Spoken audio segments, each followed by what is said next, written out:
Real లైఫ్‌లో హత్య చేస్తే అతన్ని అరెస్ట్ చేస్తారు, కోర్టుకెళ్తాది. అతనికి మాక్సిమం శిక్ష పడే అవకాశాలు ఉన్నాయి.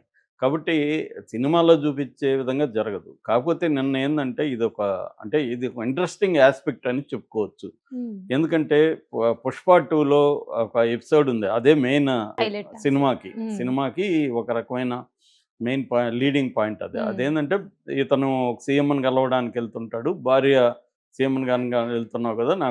నువ్వు ఫోటో తీసుకురా. నేనిక్కడ హాల్‌లో పెడతానని చెప్తుంది. సో, భార్య కోరికని ఇతను మన్నిస్తుంటాడనమాట. ఏదైనా భార్య మాట హ్మ్. వినాలనేది ఇతని కాన్సెప్ట్. సో, ఎంపీతో కూడా ఇతను వెళ్ళినప్పుడు వీడి స్మగ్లర్‌కి నేను ఫోటో ఇస్తే నాకు ఇబ్బందని సీఎం ఇవ్వడు. హ్మ్. దాంతో ఇతను ఆ సీఎంని మార్చేయాలని చెప్పి 500 ఎంత ఖర్చవుతుందంటే ఒక 500,00,00,000 ఉంటే మార్చేయొచ్చు అని చెప్తాడు ఆ ప హ్మ్. ఎంపీ.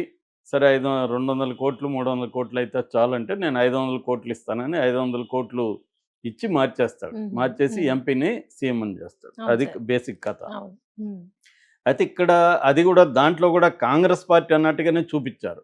ఆహా! ఎందుకంటే కాంగ్రెస్ పార్టీ అధిష్టానం అంటేనే కాంగ్రెస్ అక్కడ. బీజేపీ అన్నట్టుగా చూపియలేదు. ఇండైరెక్ట్‌గా. కాంగ్రెస్ హుహు. అని ఎక్కడ అనలేదు గానీ, హ్మ్. హ్మ్.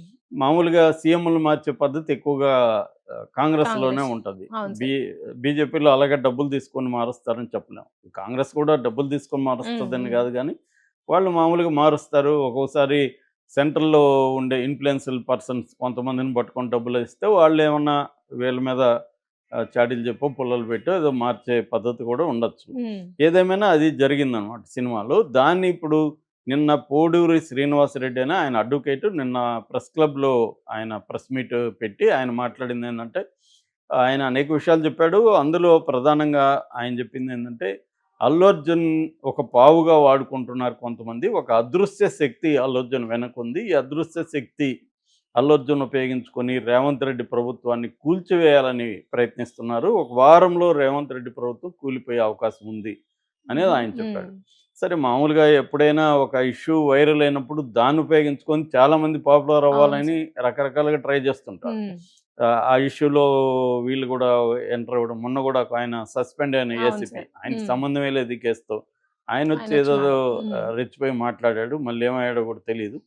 సో, అలాగా ఏందంటే ఒక సినిమా పాపులర్ అయ్యేసరికి దాంట్లో రకరకాల ఇప్పుడు ఇక్కడ గూడా కాంగ్రెస్‌కి సంబంధించిన ఎమ్మెల్సీలు, ఎమ్మెల్యేలు రకరకాల స్టేట్మెంట్లు ఇచ్చేసి వైరల్ జేసుకొని వివాదంగా మాట్లాడేసి పాపులర్ అవ్వాలనేది వాళ్ళ బేసిక్ హ్మ్. ఇదనమాట. సో, అలాగే ఈయనేమన్నా మాట్లాడాడా? ఈయన దగ్గర ఆధారాలేంటి? ఏవి లేవు. ఇప్పుడు 'అల్లు అర్జున్' ఆహ్, సినిమాలో క్యారెక్టర్ ఆయన. 'పుష్ప' అవును సార్. అనేది క్యారెక్టర్. 'అల్లు అవును సార్. అర్జున్' కాదక్కడ. హ్మ్. 'అల్లు అర్జున్' సీఎంని మార్చే స్థాయి ఆయనకేముంది? హ్మ్. ఎందుకు మారుస్తారు? 'అల్లు అర్జున్' ఎలా మారుస్తాడు? ఆయన మాట ఎవడింటాడు? సో, సీఎంలు అంత ఈజీ గాదు. 2 రకాలుగా ఆయన చెప్పిందేమో సీఎం మారుస్తాడని గాదు. హ్మ్. ఎవరు పోడూరి శ్రీనివాసరెడ్డి చెప్పిందేందంటే, ప్రభుత్వాన్ని కూల్చివేస్తారు అని. ఓహ్! అది అల్లు అర్జున్ ఉపయోగించుకొని. అది కూడా ఆయన లాజికల్‌గా లేదు. అల్లు అర్జున్ ఉపయోగించుకొని ఎలా కూల్చేస్తారు? హ్మ్. అంటే అల్లు అర్జును ఎవరో చెప్తే అలా జేసి ప్రభుత్వాన్ని కూల్చివేసేదానికి అల్లు అర్జున్ ఏం జేయబోతున్నాడు? హ్మ్. సో, ఇప్పుడు ఒకటి ఈయన్ని మార్చాలంటే కాంగ్రెస్ అధిష్టానం మార్చాల. హ్మ్. అది ఎట్టి పరిస్థితిలో మార్చే పరిస్థితి కనబడలేదు. అల్లు అర్జును విషయం బట్టి వాళ్ళేం మార్చరు. హ్మ్. వాళ్ళకి దేశంలో తన కాంగ్రెస్ పార్టీ పరిస్థితి ఏంటి? వాళ్ళకుండేదే 3 రాష్ట్రాల్లో ఉంది. 3 రాష్ట్రాల్లో ఉన్నప్పుడు ఒక రాష్ట్రంలో ఇప్పుడు రేవంత్ రెడ్డిని మారుస్తారనుకున్నాం ఫర్ హ్మ్. ఎగ్జాంపుల్. హ్మ్. తీసేసి ఎవరిని పెట్టాలి? అవును సార్. పెడితే మళ్ళీ గొడవలు రావా వాళ్ళ హ్మ్. మధ్య? ఇవన్నీ చూసుకొని రేవంత్ రెడ్డి కూడా రేపు రెబెల్‌గా మారి బీజేపీతో హ్మ్. కుమ్మక్కై షిండేలాగా రేపు చేయడానికి గ్యారంటీ ఉంది. అవును సార్. ఎందుకంటే తనని బాగున్నాను నేను. హ్మ్. హ్మ్. నేనేదో కొన్ని పనులు ఇక్కడ కాంగ్రెస్ పార్టీ ప్రయోజనాలను దృష్టిలో పెట్టుకొని నేను కొన్ని పనులు చేస్తున్నాను. మీరు నన్ను మారిస్తే నేనెందుకు గమ్మునుండాలని అతను రెబెల్ అయ్యి కొంతమందిని తీసుకొని బీజేపీతో కుమ్మక్కయ్యి ఆల్రెడీ అతనికి ఎంఐఎం మద్దతుంది. అతనేమన్నా చేయొచ్చు కదా! చేయాలనుకుంటే. అవును సార్.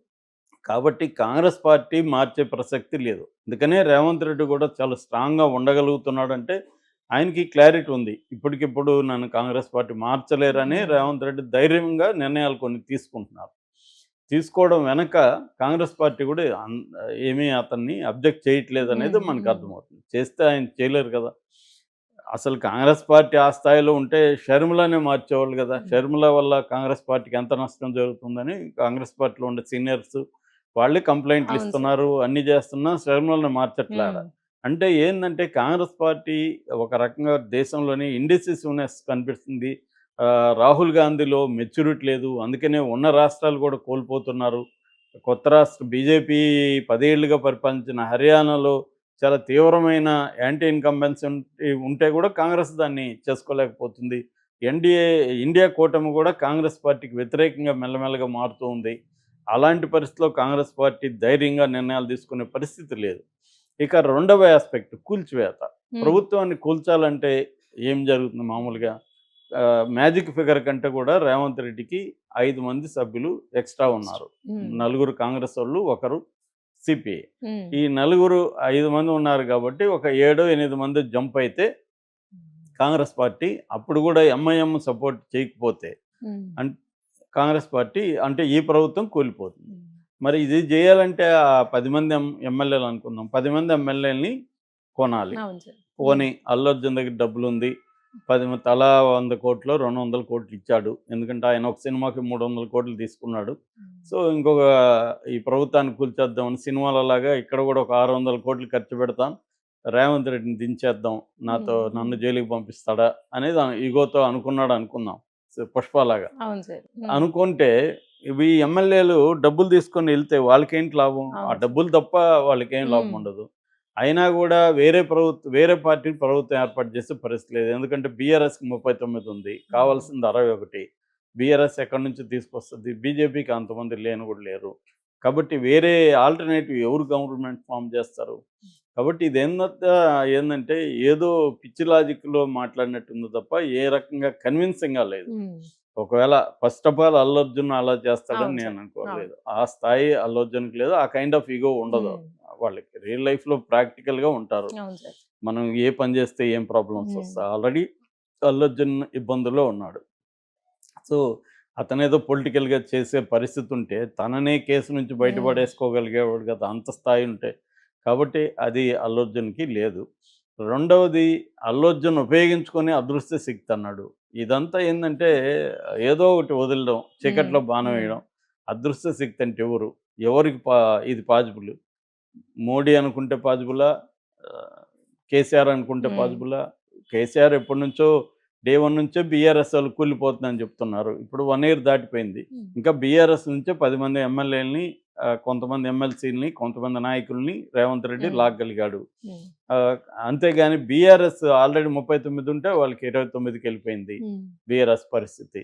సో, బీఆర్ఎస్ ఇప్పుడు కూల్చే పరిస్థితి లేదు. కూల్చాలంటే బోలెడు మంది ఎమ్మెల్యేలని లాక్కోగలగాలి.